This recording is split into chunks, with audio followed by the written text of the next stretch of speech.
Bonjour Michel-Édouard Leclerc. Bonjour Apolline. Merci de répondre à mes questions ce matin, 8h33 sur RMC et BFM TV. Vous êtes bien sûr le président du comité stratégique des centres Leclerc. On va parler inflation, hausse des prix, question de l'énergie aussi bien sûr et de la sobriété et de la fin de l'abondance. La fin de l'abondance, peut-être la fin de ce que vous représentez justement avec les supermarchés, qui était une forme d'abondance. L'électricité d'abord. Emmanuel Macron qui demande aux entreprises de baisser de 10% leur consommation d'électricité. Est-ce que vous, dans vos magasins, vous y arriverez ? Je pense, oui. Chez Leclerc, mais aussi l'ensemble des distributeurs. Vous avez reçu Dominique Schoelcher il y a pas longtemps, qui est le patron de Système U. Intermarché, Carrefour, on a une association où on met tout sur la table, sur le plan technique, pour savoir comment on peut arriver à cet objectif. Et hier, j'ai participé avec tous les présidents des coopératives des centres Leclerc, lundi, pardon, et on a mis en place un plan qu'on va démarrer là, maintenant. Vous n'attendrez pas ? Non, on démarre maintenant. Donc ça concerne... alors ça fait rigoler les magasins du Sud, mais ça concerne le chauffage, parce que évidemment c'est pas les mêmes températures, c'est pas les mêmes contextes de météo, même l'hiver entre le Nord et le Sud. Mais vous vous fixez les mêmes objectifs, c'est-à-dire ces 10% de baisse de consommation, vous allez réussir du Nord au Sud, puisqu'effectivement vous êtes présent dans tous les territoires de France, à l'atteindre. Oui, alors aujourd'hui, je peux vous le dire à la louche, je ne peux pas vous justifier des 6%, mais je peux vous dire l'ensemble des mesures des 10%, je peux vous dire l'ensemble des mesures qu'on va prendre. Ça concerne les éclairages. Donc on ne va pas attendre que la nuit arrive plus tôt pour éteindre les lumières. D'ailleurs, déjà, je pense que dans la plupart des centres Leclerc, quand les éclairages dépendent d'eux, ils sont éteints quand les clients sont partis. Après, on est quelquefois dans des centres commerciaux et c'est pas nous qui faisons la réglementation pour l'ensemble des 60 ou 80 commerçants qui sont autour, mais c'est le but. Nous sommes à l'intérieur des magasins. On va réduire l'intensité, évidemment, même quand les clients sont là. C'est-à-dire, on va réduire les éclairages de 30%. On va réduire, on ne va allumer que certains éclairages quand les ouvriers arrivent le matin à 5 heures, les boulangers et tout ça. Donc, sur le plan éclairage, Donc, éclairage, travaillé... vous visez 30% de baisse de l'éclairage. Oui, on vise ça. Après, il y a des magasins qui sont modernes, qui sont récents et qui ont des variateurs. C'est assez facile à faire. Il y en a d'autres, c'est plus compliqué. Il faut éteindre une lampe sur deux. Bon, il y a tout ce qui... Donc ça, c'est pour l'éclairage. Pour le chauffage, ce qui est un gros poste de dépenses, là aussi, alors c'est pour l'hiver, mais on démarre tout de suite parce qu'il faut de la pédagogie, de la formation. C'est quelquefois des prestataires qui sont en face, qui font le métier. Donc là aussi, on veut réduire de l'ordre de 1 degré. Aujourd'hui, au moment où on se parle, il fait combien ? Enfin, je veux dire, là, en ce moment, c'est encore l'été, mais dans un magasin Leclerc normal, l'hiver, il est chauffé à combien ? Il sera entre 18, 19, 20. Il sera entre 18 et 19. Mais parce que c'est pas la même température au sol et en haut des rayons. Ça dépend dans les endroits du magasin. Mais par exemple... Mais les 19 degrés que préconise Emmanuel Macron, vous y arriverez. C'est-dire que vous allez... Si c'était au-dessus, vous allez baisser. Oui. Le but, c'est ça. Je veux pas être pris en défaut. Donc, je dis pas une température fixe. Et puis en plus, moi, je suis un littéraire. Je suis pas du tout technicien. J'ai vu que c'était toute une machinerie sur un centre commercial de 30 000 m² pour arriver à une température moyenne indiquée, parce que il faut bien trouver des indicateurs. Sur le plan... il y a la clim. Il y a juste un truc que je voulais dire. La réglementation nous oblige à garder, même la nuit quand la station-service est ouverte, le totem allumé. Donc, d'accord. Donc là, vous dites à ceux qui nous écoutent et qui commencent à dire « Ah, mais attendez, c'est allumé, etc. » Vous dites « Attention, là, ça, c'est la réglementation. Il y a des trucs qu'on peut éteindre et il y en a d'autres, non. » Voilà. Donc, mais on va faire on va faire le On va en parler des stations essence d'ailleurs, parce que il y a aussi la question bien sûr du prix de l'essence. Mais Michel-Édouard Leclerc, là on a parlé de chauffage, il demande aussi de baisser la clim.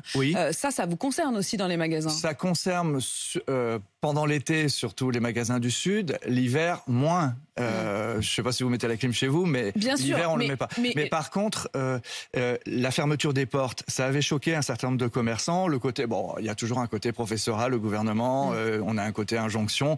Non mais c'est sûr que si on essaye de mettre une température constante et acceptable mais basse, il faut fermer les portes aussi. Donc, alors il y a des portes de travail, il y a des portes ouvertes sur la rue. Les portes ouvertes sur la rue, il faut les fermer. Les portes de travail, eh ben, il faut regarder les circuits. Et puis alors, il y a ce qui consomme beaucoup dans un hypermarché, c'est la production. C'est vrai d'ailleurs dans tous les commerces. C'est la boulangerie, c'est les services de traiteurs, de cuisine et tout ça. Donc là, il y a un travail qui va devoir être fait. Nous allons être informés des pics d'électricité, ça nous permettra, entre par exemple 8h et midi, d'étager, de planifier mieux les productions d'électricité. Des pics de consommation voilà. de ça, c'est vraiment des l'électricité. mesures de court terme. Mais vous savez, tout le monde parle de cet hiver, mais c'est très important de rappeler que tout le débat qu'on a pour cet hiver, ça va durer 3 hivers. Parce que même si EDF a un plan d'entretien des réacteurs nucléaires, etc., et outre le bon vouloir de Poutine pour le gaz, c'est évident qu'on est trop juste en France en production d'électricité.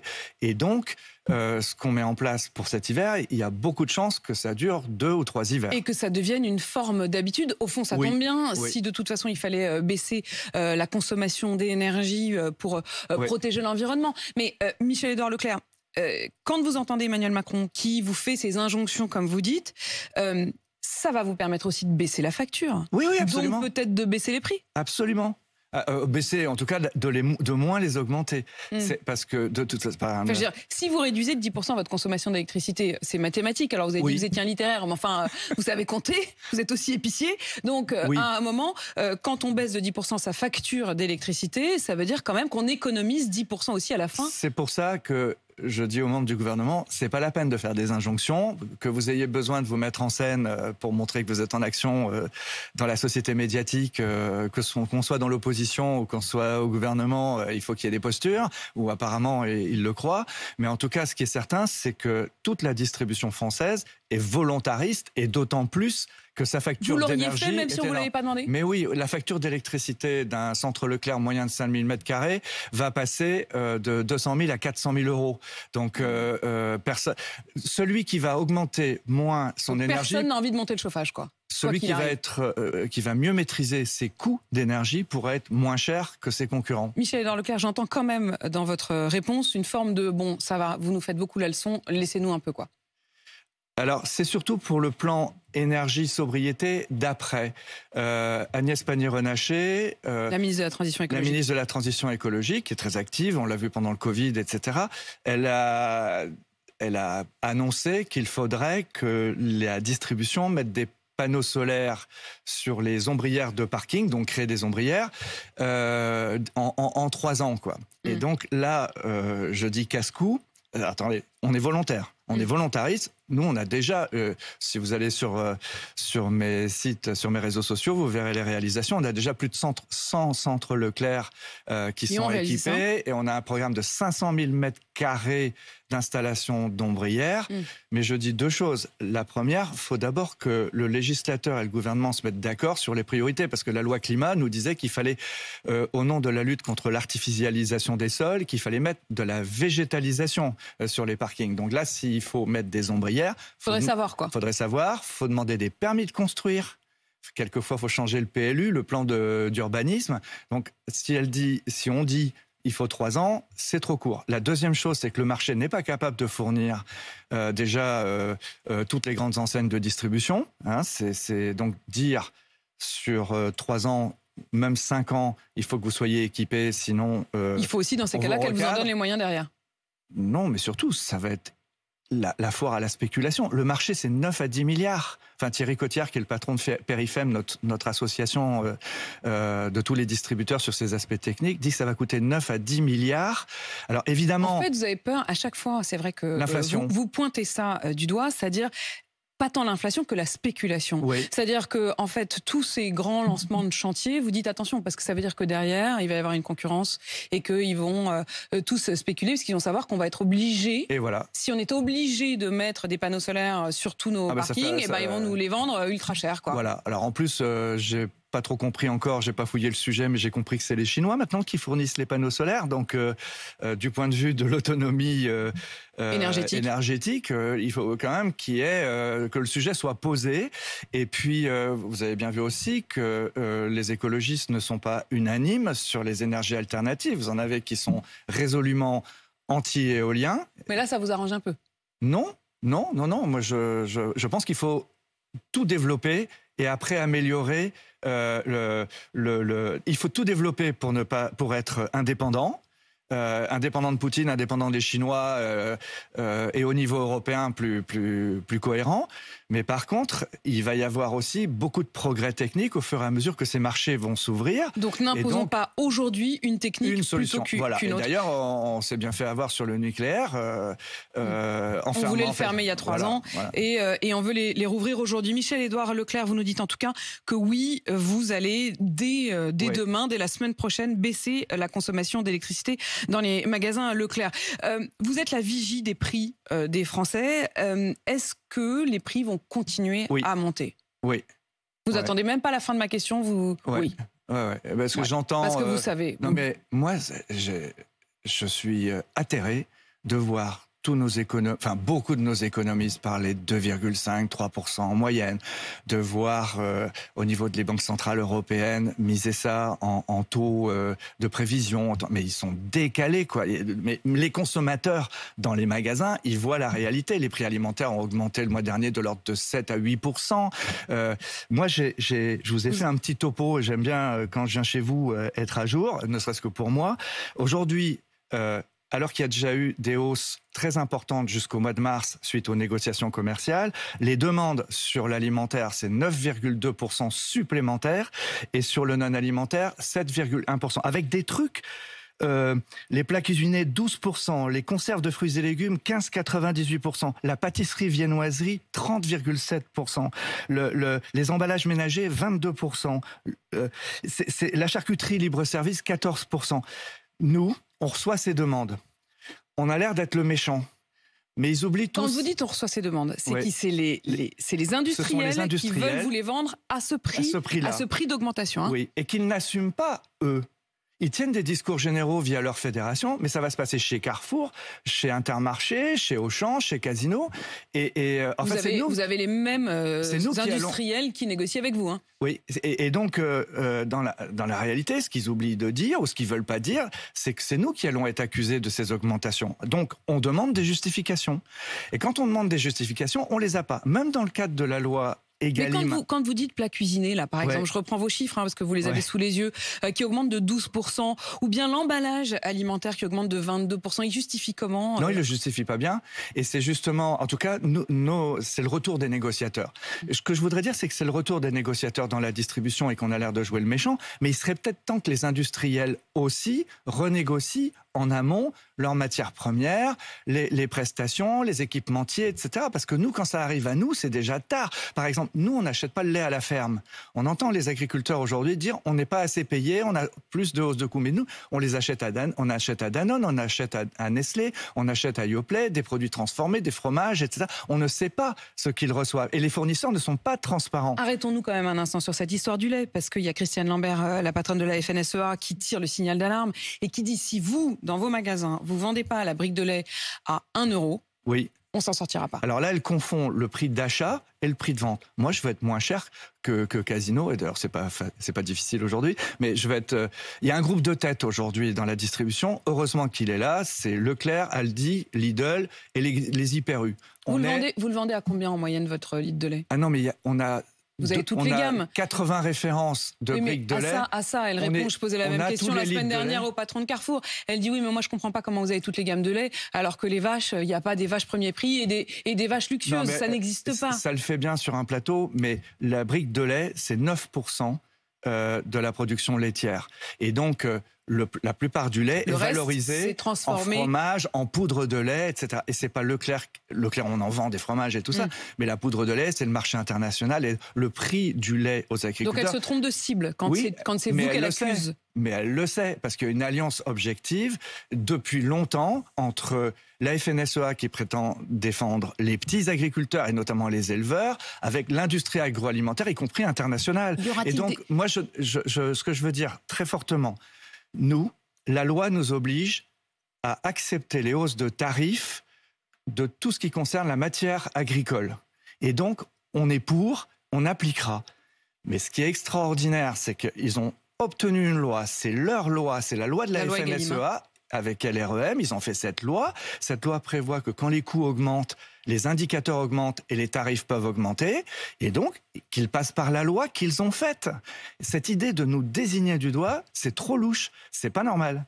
Michel-Édouard Leclerc, la question quand même des pénuries. Oui. Certains disent qu'on pourrait avoir des manques de beurre, de lait, donc de pommes de terre, de miel. Est-ce que vous pouvez nous dire ce matin si on passera à côté de ces pénuries ou si en effet elles menacent? Alors d'abord, il y a tout sur le marché.